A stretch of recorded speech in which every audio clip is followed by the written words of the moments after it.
In today's episode of the Psych Wiser Podcast, we're going to talk about why comfort is killing your growth and how to break free from the invisible prison you've built around yourself. This script includes ideas that may challenge you, but they could also be exactly what you need to hear right now. Have you ever noticed how easy it is to stay exactly where you are? To keep the same job, the same friends, the same daily routine? There's something so seductive about comfort. It wraps around us like a warm blanket on a cold day, promising safety and predictability in a world that often feels chaotic. But what if that comfort is actually the very thing holding you back? What if the routines and habits that feel so safe are secretly becoming the bars of a cage? Many of us have built entire lives around avoiding discomfort. We dodge difficult conversations. We stay in mediocre relationships. We keep jobs we've outgrown, all because the alternative, change, feels too threatening, too unknown. And it makes perfect sense. Our brains are wired to seek pleasure and avoid pain.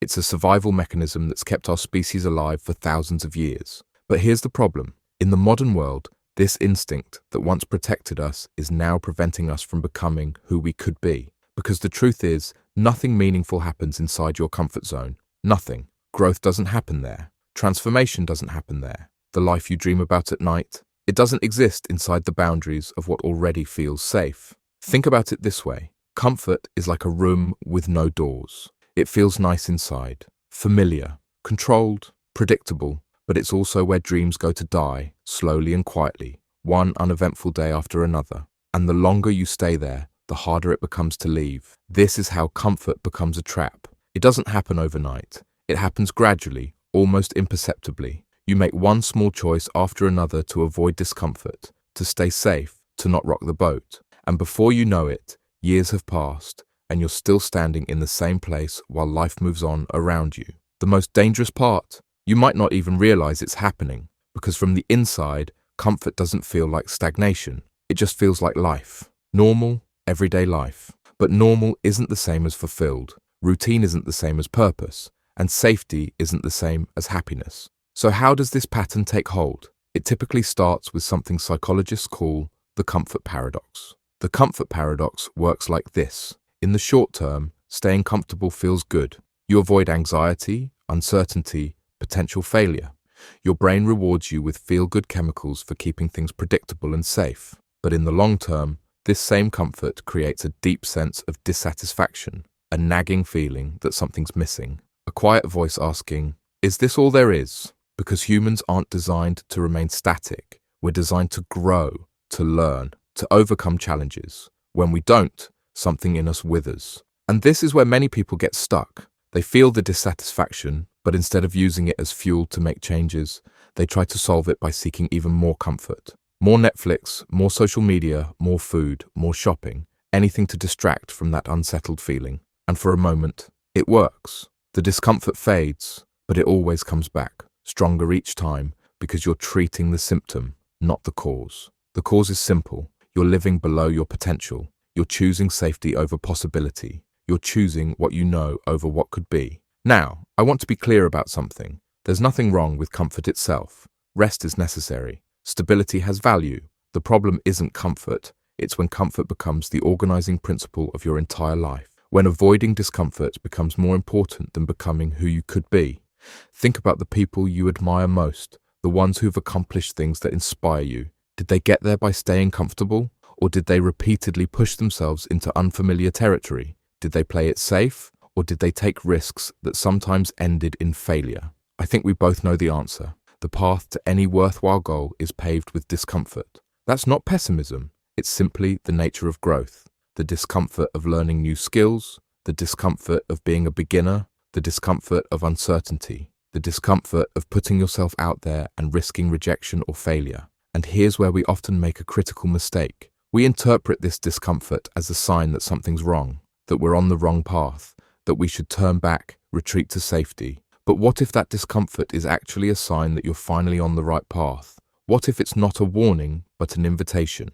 This realization changed everything for me. When I stopped seeing discomfort as something to avoid and started seeing it as necessary feedback, as the feeling of my comfort zone expanding, suddenly new possibilities opened up. Things I would have avoided before became challenges I could face. Not because I stopped feeling uncomfortable, but because I stopped letting that discomfort make my decisions for me. So what's the solution? Is it about making yourself miserable? About throwing yourself into chaos just for the sake of it? Absolutely not. It's about something much more nuanced, expanding your comfort zone rather than living inside it. See, every time you do something that scares you a little, have that difficult conversation, take that class, speak up in that meeting, try that new activity, your brain learns something crucial. It learns, I can handle this. This discomfort won't kill me. And suddenly, what was once outside your comfort zone becomes part of it. Your world literally expands. This is why people who regularly challenge themselves seem to become more confident over time. It's not magic. It's just a willingness to feel uncomfortable and learn from it. Each small act of courage builds upon the last, creating a foundation of self-trust that no external validation could ever provide. But here's the hard truth. This process never gets easy. The discomfort doesn't disappear. You just get better at recognizing it for what it is. Not a warning to retreat, but a signpost pointing toward growth. Some call this the growth mindset, the understanding that discomfort isn't something to avoid, but something to move toward with curiosity. What could this teach me? How might this help me grow? What part of myself am I discovering here? When you approach discomfort this way, something remarkable happens. The anxiety doesn't necessarily diminish, but your relationship to it changes. It becomes less of a threat and more of a companion on the journey. A necessary part of becoming. I see this in therapy all the time. Clients come in wanting relief from anxiety, but what they really need isn't to feel less anxious. It's to become more comfortable with anxiety itself, to understand that those physical sensations, the racing heart, the churning stomach, aren't danger signals. They're growth signals. They're your body preparing to rise to a challenge. But this is where most people get stuck. They wait to feel ready before they act. They think courage means not feeling afraid, but that's not how courage works. Courage isn't the absence of fear, it's action in the presence of fear. So what does this look like in practice? It looks like taking one small step outside your comfort zone every day, not leaping off a cliff, just stretching a little further than yesterday, making the phone call you've been avoiding, speaking up when you'd usually stay silent, trying the activity that interests you even if you might not be good at it right away. It means replacing, what if I fail, with, what if I grow? It means understanding that discomfort isn't the enemy of happiness. It's the price of admission to a meaningful life. And most importantly, it means letting go of perfection. Growth is messy, it's inconsistent. Some days you'll feel brave, other days you won't. That's normal. The goal isn't to eliminate fear or discomfort, it's to keep moving forward despite them. Consider this. Every significant breakthrough in human history came from someone willing to endure discomfort. Every invention, every social change, every personal transformation, the discomfort of uncertainty, the discomfort of being criticized, the discomfort of failing repeatedly before succeeding. Comfort has never changed the world, and it won't change your life either. So what comfort zones are holding you back right now? Maybe it's social comfort, staying with the same people who don't challenge you to grow. Maybe it's intellectual comfort, consuming the same ideas that reinforce what you already believe. Maybe it's physical comfort, avoiding the exercise or health changes your body needs. Or maybe it's emotional comfort, suppressing difficult feelings instead of processing them. Whatever it is, I want you to know that the discomfort you're avoiding is actually the doorway to everything you want. And you don't have to crash through it all at once. You just have to be willing to touch the door handle, to turn it just a little, to let in some fresh air from the other side. Start small. Find one area where comfort has become a cage rather than a sanctuary. Ask yourself, what's one tiny step I could take today that scares me a little? Then take it. Feel the discomfort. Breathe through it. Notice that you survived. Then tomorrow, take another step.